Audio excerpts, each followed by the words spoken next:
Hii ni Ayo TV na millardayo.com. Naitwa Mikandaba na hii ni taarifa kutokea mkoani Morogoro ambapo watu wawili wamefariki dunia baada ya bajaji waliopanda kugonga treni katika eneo la Modeko, kata ya Mazimbu Manispaa ya Morogoro.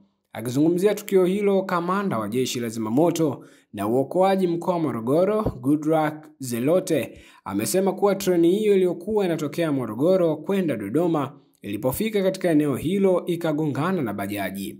Amesema katika bajaji hiyo walikuwepo dereva na abiria mmoja, ambapo abiria wafariki dunia papo hapo huku dereva akikimbizwa hospitali. Mganga Mfawidhi wa hospitali ya Rufaa Mkoa Morogoro, Dr. Mkumbo Daniel, amekiri kupokea kwa mwili wa marehemu na majeruhi mmoja, na kwamba wakati wakimpatia matibabu majeruhi huyo ambaye ni dereva wa na yeye alifariki dunia.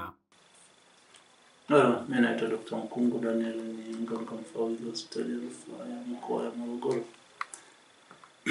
Tumepata taarifa ni kweli kwamba tulipokea saa 8 kasoro tulipokea majeruhi wa kiume walikuja akiwa amepata ajali eneo la Modeko, na kwa kwenye bajaji kagongwa na treni na akaletwa hapa. Amehudumiwa kwenye kitengo cha magonjwa ya dharura. Alikuwa na kitu kitaalamu tunaita polytrauma, umia maeneo mengi ya mwili, ikiwa pamoja na kuvuja damu nyingi sana kwenye mapafu, sema bilateral tension, hemothorax, na katika kumhudumia bahati mbaya tuweza kumsaidia sana na kwa uhai wake amefariki. Kina saa kamili tukapokea mwili wa mwanamke ambaye pia alikuwa kwenye ajali hiyo.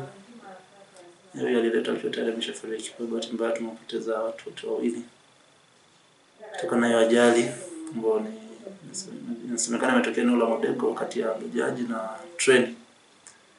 Kwa basically hizo ndo taarifa zilizopo.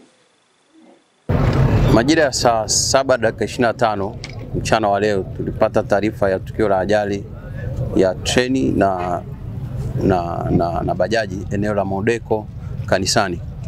Kwa haraka tulifika eneo la tukio na kukuta kuna majeruhi mmoja na mtu mmoja mwanamke amefahamika kwa jina la Fatuma, ana umri wa miaka 39, amefariki baada ya bajaji kuigonga treni na kusababisha ajali hiyo. Tupo eneo la tukio na majeruhi wameshapelekwa hospitali na ule mwili wa ule mwanamke umechukuliwa kwa ajili ya taratibu zingine.